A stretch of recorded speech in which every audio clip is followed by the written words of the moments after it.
Time to head back out on the trail. Welcome to Pocono Mountains Podcast. I'm your host, Jim Hamill. This is Season 3, Episode 11, and it's Part 2 of our series on the D&L Trail. On Episode 9 of this season, we heard all about part of the Delaware and Lehigh National Heritage Corridor from George and Connie Roberts. In fact, the Whitehaven Trail had just reopened to a lot of fanfare this past weekend after being closed for a few years.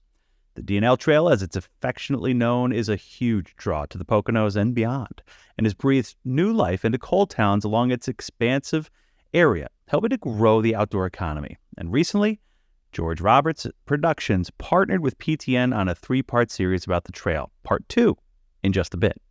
The Poconos is a year-round destination for millions, with forests, lakes, rivers, and mountains, and historic downtowns and iconic family resorts. It's the perfect getaway. You can always find out more on PoconoMountains.com or watch PTN, the Pocono Television Network, streaming live 24/7. Now back to the episode. George and Connie Roberts have been crisscrossing the Poconos for decades and took their storytelling on the trail again and have Part 2 of that 3-part series for us. Enjoy. The same mine-to-market route that anthracite coal once took via the Lehigh and Delaware Canals and the Lehigh Valley Railroad now welcomes walkers, bicyclists, runners, and other outdoor enthusiasts.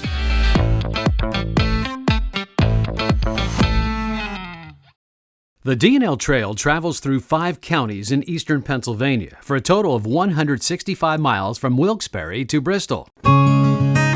It's a network of canals, towpaths, railroad tracks, and right-of-ways.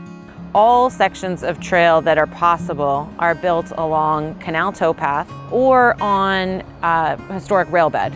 Sometimes it's rail with trail, like through Jim Thorpe, where you're riding along beside an active railway. All of it is following that transportation route, and that's really what dictates where we build it. The D&L Trail follows the same path used to ship coal from mines in northeast Pennsylvania to the shipping yards in Philadelphia. This is a rail trail that came out of the industrial age, and now we're riding recreationally on a trail that was a workhorse of the Northeast, 150, 200 years ago. You can walk, run, or bike the trail. The surface is made up of mostly crushed stone and packed dirt, with a few paved sections. Like many of these rail trails, they were built specifically or rebuilt specifically to be bicycle trails. It is narrower in the canal sections and wider in the rail trail areas. The D&L Trail is 365 days a year. We do say that there's a busier trail season from April through October or so, but I highly encourage people to use it year-round, like I said, with winter activities, snowshoeing, cross-country skiing. Most of the landowners do have a rule, though, that it is open dawn to dusk. I like it all times of year. Actually, I've been here in the winter when it was 20 below and there wasn't anybody here. So, I don't know, I just enjoy it for all seasons. It's a good place for all seasons. During the summer, it can get very busy, but once the kids get back to school, I'm retired, so it's a great time to get out and ride. We meet up with other families we know, with my daughter's friends and their families, and we go for a walk about once a week when the weather's nice.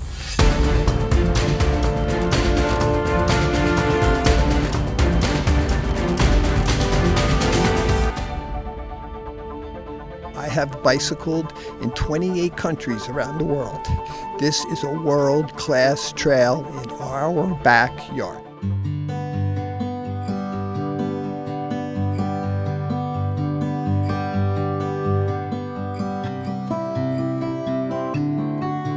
As we continue our look at the 37-mile section of the D&L Trail that runs through the Pocono Mountains of Pennsylvania, this video will focus on traveling from Jim Thorpe south to the Lehigh Gap. It's an ideal place to get out in the world of nature here.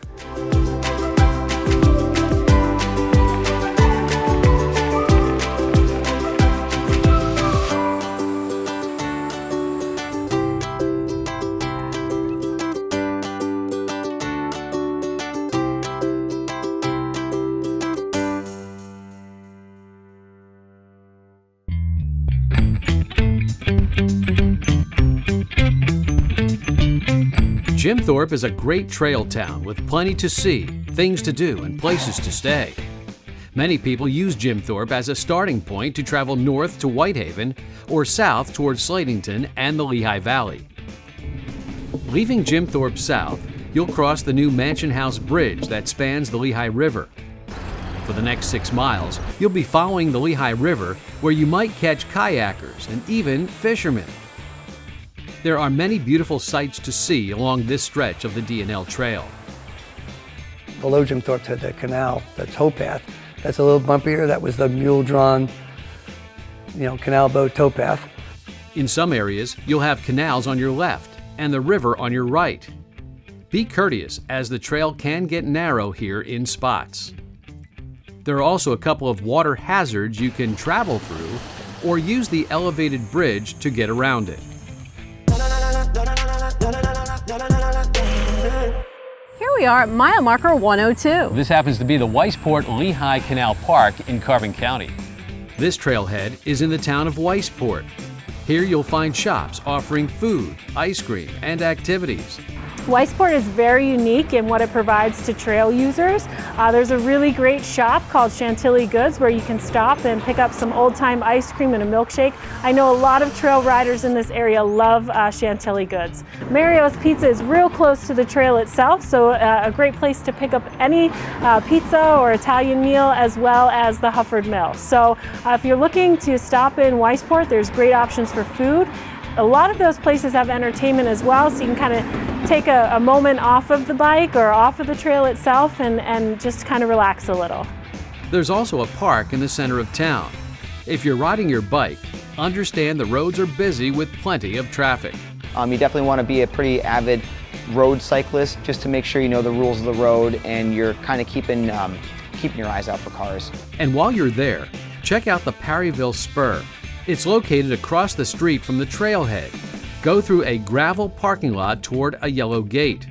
This is a 2-mile dirt towpath with views of the canal. However, you cannot easily access the town of Perryville from this spur.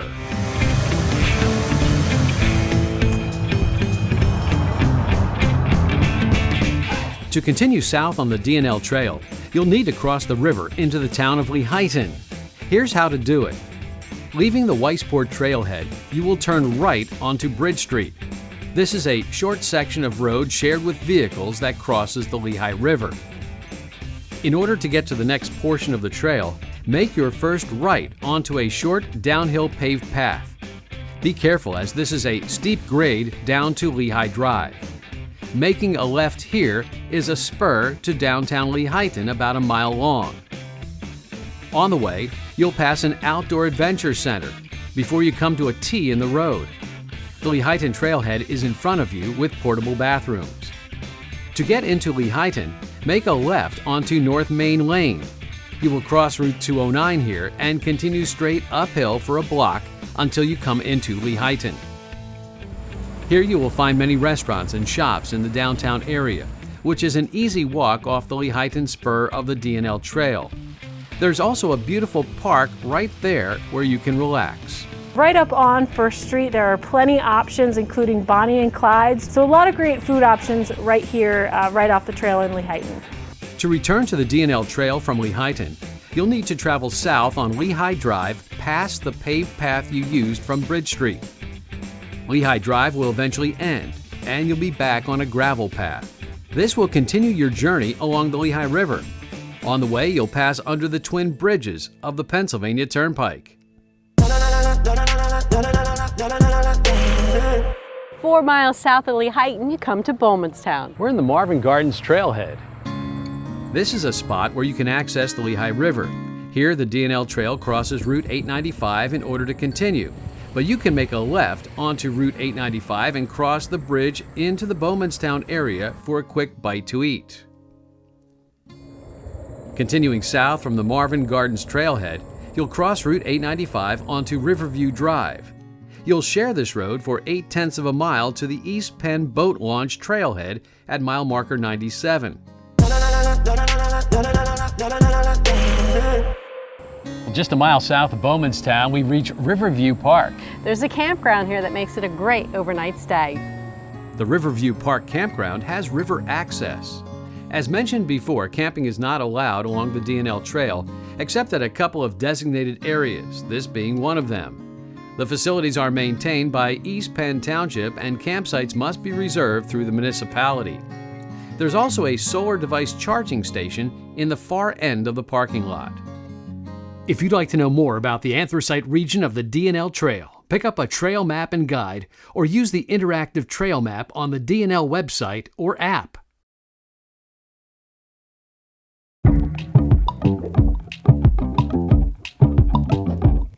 The D&L Trail Friendly Business Program really is a way for the community to come together and promote the businesses while welcoming trail users into those businesses. The towns along the D&L Trail understand the benefits of having the trail and catering to those who use it. We have looked at how trail users impact the economy in and around where a trail like the D&L is located, and it's only good things happening for the communities around them. There are trail-friendly businesses in each town that welcome hikers and bikers. The trail users not only need food and drinks, places to stop while they are utilizing the trail. A lot of times they're looking for rest areas. Maybe they're going to stay overnight, so an Airbnb or a hotel is always convenient. But they're going to stock up on the things that they have with them, such as water, Gatorade, some nature bars, things like that. Towns such as Jim Thorpe, Lehighton, and Weisport offer lodging, food, bicycle repair, medical help, and more. We know that these trail riders, while they're using the trails, are important, but also they're exploring new places. And they're going to come back and they're going to bring their families back. If you're spending the day on the trail, you might be a little dirty, you might be a little sweaty. You know that you're welcome inside that business, whether it's the candy shop, the restaurant, or again, a place to fill up your water bottle.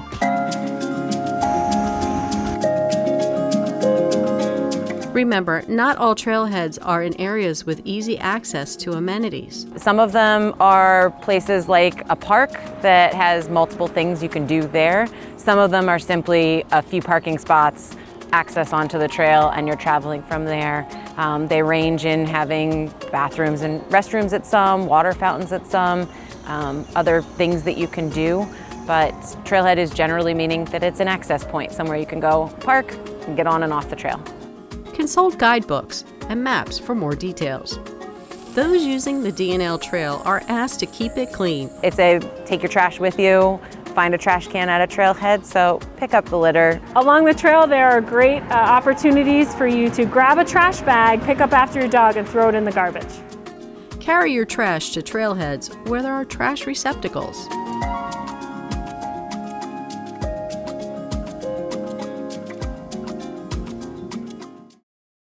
We would encourage anyone that's interested in supporting the D&L to become a member. Membership benefits provide access to the Josiah White II canal boat rides, the National Canal Museum, and access to the archives. So if people are interested in special events along the trail and at the museum, membership is a great way to support the organization and help this heritage area continue to expand our reach.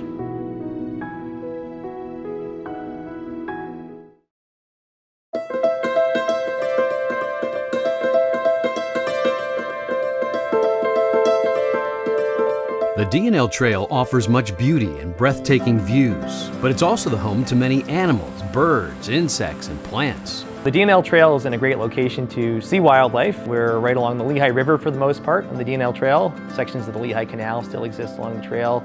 Runs alongside the Kittatinny Ridge, which is an important migration route for birds and other wildlife. So good chance you'll see some really interesting things at various parts along the trail. Pretty much the only wildlife that you'll usually see crossing the trail is reptiles like turtles and snakes. That's what we usually see around here.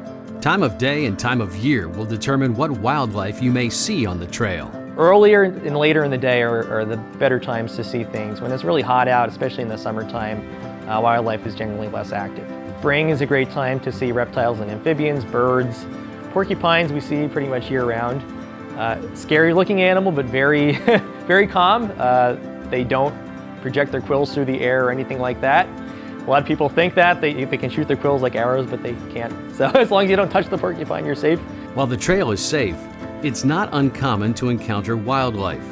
Experts advise you to leave animals alone and keep your distance. If you see wildlife, look at it from a distance, but leave it alone. Most animals at least try to defend themselves. In some cases that means they will bite back, in the case of snakes, for example. Bears will usually stay away from humans. However, you may cross paths with them if they don't hear you. If you see bears, they're going to leave you alone more likely than not, unless you cornered a cub or something like that, which is a pretty rare situation. They're usually going to go away from you. You'll rarely be in a situation where you'll be threatened by a bear. If it does happen, just don't make eye contact, back away slowly, and things should be okay. Snakes are another possibility, but rare unless you walk off the trail. There are 2 varieties that can be dangerous. We only have 2 venomous species in this area here, one of which you're more likely to see on the DNL trail, which is the copperhead. Even rattlesnakes, copperheads, they don't go out of their way to attack a person. They're just defending themselves if they feel threatened. Again, as with other wildlife, just don't touch the wildlife and the snakes will leave you alone. The biggest wildlife problem on the DNL trail is ticks. It's always a good idea to use an insect repellent with DEET and to wear proper clothing. As long as you don't wander off the DNL trail, you shouldn't have to worry about ticks, but sometimes you might step off the trail into some higher grass. So ticks are actually probably the most dangerous type of wildlife that we have around here, to be honest. Yeah. Plants can also be a problem if you're allergic to them. It's a good idea not to venture off the trail because poison ivy and poison sumac can be found in most areas of the trail. Leaves of 3, let it be, because poison ivy has leaflets, 3 leaflets in a bunch. So leave that alone, and hairy vine, scary vine is the other phrase for poison ivy because it has a hairy vine that it uses to climb trees and other structures. The DNL trail goes through several different climates, which will give you a variety of wildlife and vegetation. There's some areas where you'll see open grassland. You might see some wildlife that's unique to that kind of habitat in those places. For the most part, it's forested. You have riparian forests alongside the Lehigh River where you'll see certain species that tend to grow near water. So you'll see river birches and things there. Around here, upslope, as you get onto the mountain, you'll see some of our native hardwoods that grow in the Kittatinny Ridge and the Appalachians. You'll definitely see different species as you go along, especially if you're biking a long distance on the DNL trail. Look out for those changes. It's really interesting because different types of trees will bring different wildlife too.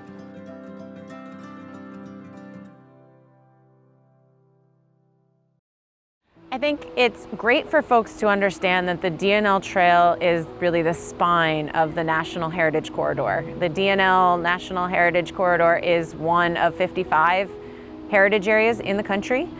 We are designated by Congress, so we have federal legislation that denotes that we are a nationally significant area, and I think it's important for residents to realize that significant history that we have and be proud of it. The region is amazing. And we are really glad that we can work with so many partners to connect the industrial heritage, the economic development, the health and wellness, and the outdoor recreation and nature and the environment.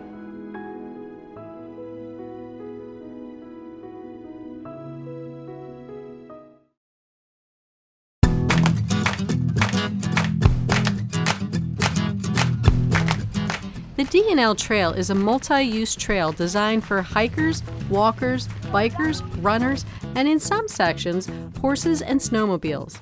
While walking or jogging on the DNL Trail is the easiest way to use it, you can take in more of what the trail has to offer by seeing it from a bicycle. No matter what day of the week you walk, it's wonderful, and there's always someone or something new that you see. It's scenic. It's a nice ride. It's level in a lot of places. It's got a lot of history. I love looking at the historical markers that they have here. You can cover a lot of miles and see things you wouldn't be able to walk to in under an hour.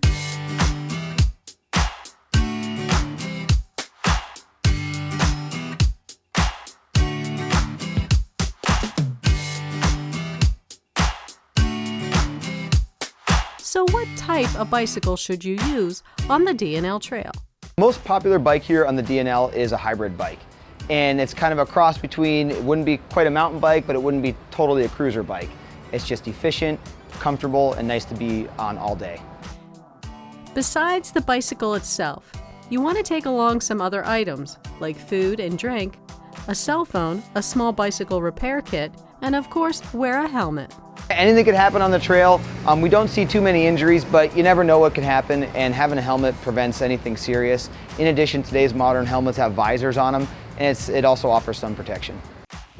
There is trail etiquette when biking, such as riding on the right and passing on the left.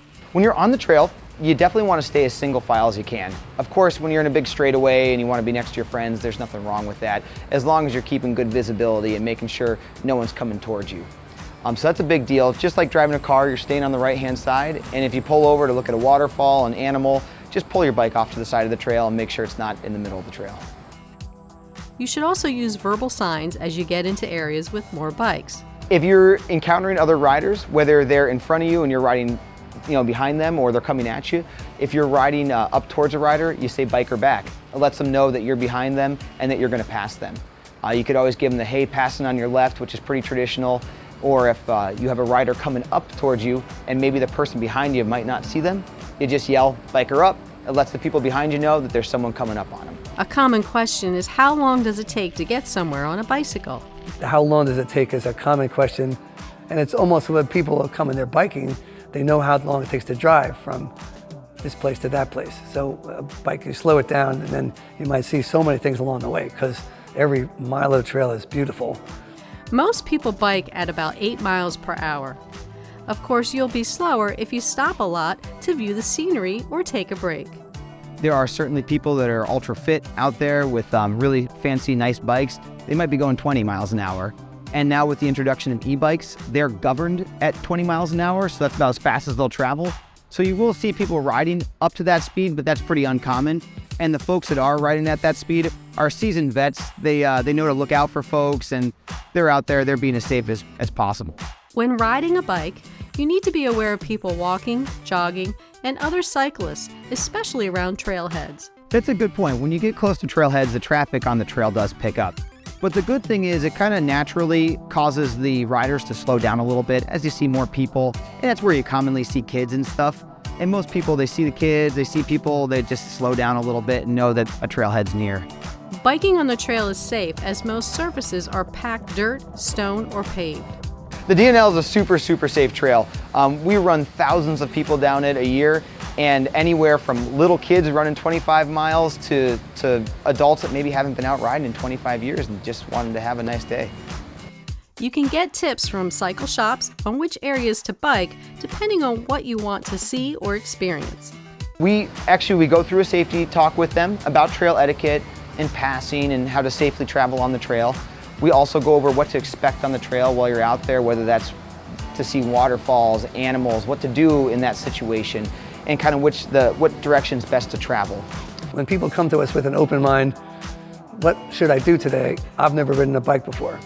Then we'll send them on the easier surface because there's no car crossings. So we ask a lot of questions of people when they come in and try to help them decide where to go. That's the best experience for them. Remember to follow these general guidelines when biking on the DNL trail.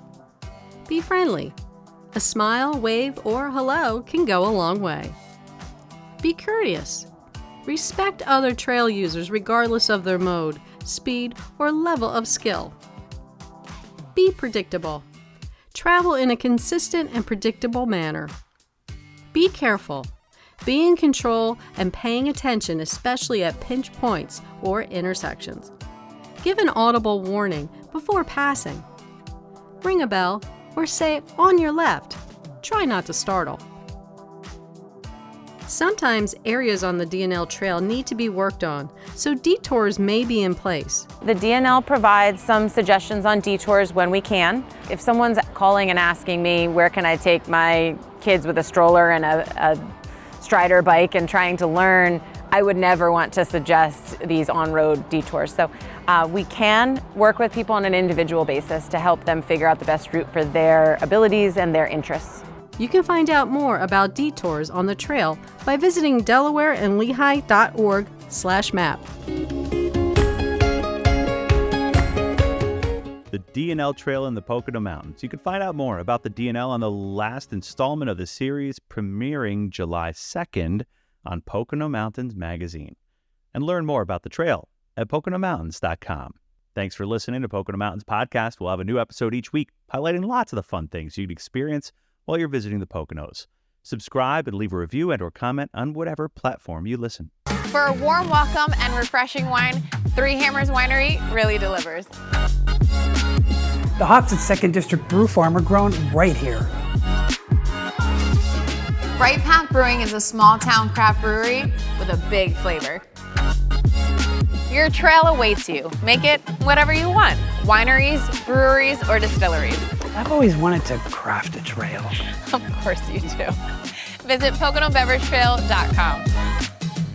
We're back. Thanks for listening to Pocono Mountains Podcast. I'm Jim Hamill. Speaking of history, Brianna Strunk stopped by the groundbreaking for a new heritage center at the Monroe County Historical Association and Stroud Mansion, and she has the story. Enjoy.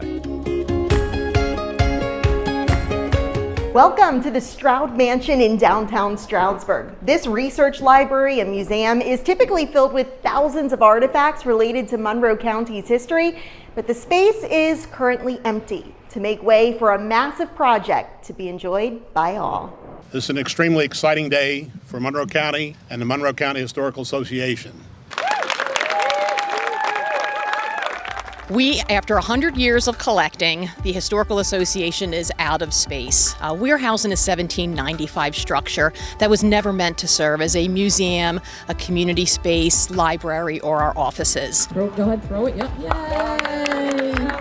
We just had a groundbreaking ceremony to commemorate the building of our Heritage Center. It's going to be a modern building that's attached to the historic 1795 Stroud Mansion Museum and Library. So we are building this addition to move those high-use areas out of the old building and move it into the new addition, and then better preserve the original historic building, and also open up space to better be able to display our Monroe County artifacts.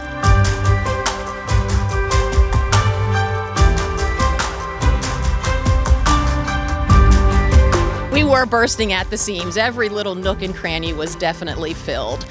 So we're just really excited to be able to share these items now, really highlight them more instead of them just being kind of stuck in a corner, and really be able to appreciate the craftsmanship that went into, say, a shovel made out of one piece of wood, or a thimble sold at Wyckoff's, or even a heart-shaped tub. We have artifacts from the 1600s in our collection up to something that was donated last week.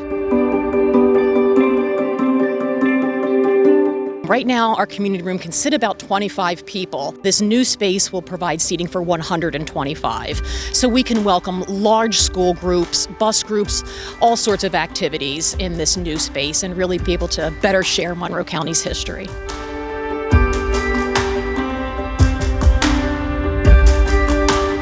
I mean, can you imagine what those folks would think, from 1920, when they were just collecting nickels and dimes and dollars to raise money to save the building. And here we are today at a $6.1 million expansion. So really, their efforts are so much appreciated. And I hope people in 100 years from now will look back on us with appreciation that we are expanding this facility. The Stroud Mansion will be closed throughout the construction process, while the research library will remain open at a temporary location. The Heritage Center addition is slated to be complete by August 2024, the goal to reopen publicly by early 2025. With the Pocono Television Network, I'm Brianna Strunk. The Monroe County Historical Association and the D&L Trail treasures for our region and beyond. We hope you enjoyed Pocono Mountains Podcast. Please remember to subscribe anywhere podcasts are available. Come visit us in the Pocono Mountains. Plan your trip today.